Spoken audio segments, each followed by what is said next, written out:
अस्सलामुअलैकुम नाजरीन, welcome to आवाज़ हकीकत। आज हम बात करेंगे मॉडर्न वॉरफेयर के एक नए कॉन्सेप्ट पर, जहां जंग सिर्फ धमाकों तक महदूद नहीं रही, बल्कि अब फोकस आ गया है प्रिसीजन और कंट्रोल पर। यानी मकसद पूरा इलाका तबाह करना नहीं, बल्कि सिर्फ एग्जैक्ट टारगेट को हिट करना है। इसी अप्रोच ने एक ऐसे मिसाइल को इंट्रोड्यूस किया जिसे एक्सपर्ट्स निंजा मिसाइल या घोस्ट मिसाइल कहते हैं, जो बिना किसी एक्सप्लोजन के अपना काम करता है। इसे समझने के लिए एक सिंपल सिनेरियो लेते हैं। तसव्वुर कीजिए कि एक मिसाइल मीलों दूर फिजा में उड़ते हुए ड्रोन से फायर किया जाता है। वो आवाज़ की रफ्तार से कई गुना तेज़ी से अपने हदफ की तरफ बढ़ता है, लेकिन जब टारगेट से टकराता है तो ना कोई धमाका होता है, ना आग लगती है और ना ही आसपास की चीज़ों को नुकसान होता है। यानी जो ट्रेडिशनल मिसाइल्स का इफेक्ट होता है, ये उससे बिल्कुल अपोजिट काम करता है। इस सिस्टम का असल नाम AGM-114R9X है, जो कि AGM-114 हेलफायर का एक एडवांस और मॉडिफाइड वर्जन है। नॉर्मल हेलफायर मिसाइल में एक्सप्लोजिव वॉरहेड होता है जो हिट होने पर ब्लास्ट क्रिएट करता है, लेकिन R9X में कोई एक्सप्लोजिव नहीं होता।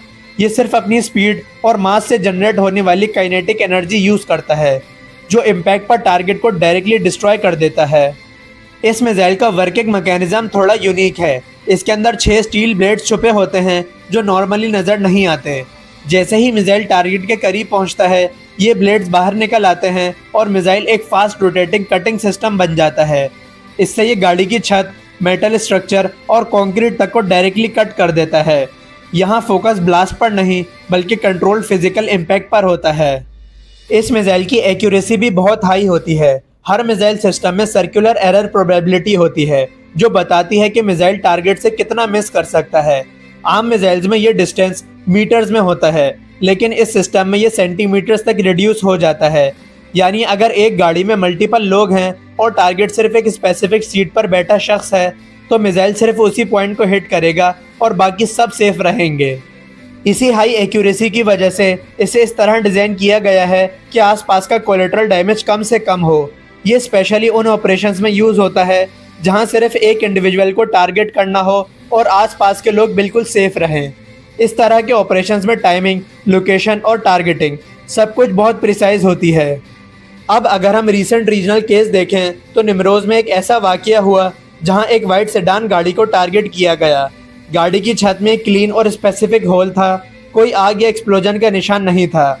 टारगेट एलिमिनेट हो गया, लेकिन ड्राइवर बिल्कुल सेफ रहा।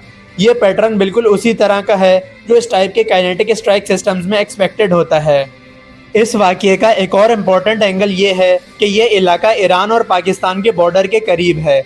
कुछ रिपोर्ट्स में ये भी कहा गया है कि ड्रोन पाकिस्तान की डायरेक्शन से आया था, जिसने इस इंसिडेंट को और भी सेंसिटिव बना दिया। इससे ये डिस्कशन शुरू होती है कि शायद ऐसी एडवांस टेक्नोलॉजी अब इस रीजन में भी यूज़ हो रही हैं। यहाँ एक और चीज़ समझना ज़रूरी है कि ऐसा स्ट्राइक सिर्फ मिसाइल की वजह से पॉसिबल नहीं होता। इसके पीछे एक कंप्लीट सिस्टम होता है जिसमें advance drones, strong intelligence network और रियल टाइम ट्रैकिंग शामिल होती है। जब तक आपके पास एग्जैक्ट लोकेशन और मूवमेंट का डेटा ना हो, इतनी प्रिसीजन अचीव करना पॉसिबल नहीं होता।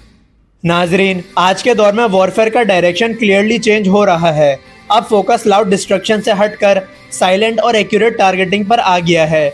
इसका मतलब ये है कि फ्यूचर में वही सिस्टम ज़्यादा इफेक्टिव होंगे जो कम से कम डैमेज के साथ अपना ऑब्जेक्टिव अचीव कर सकें।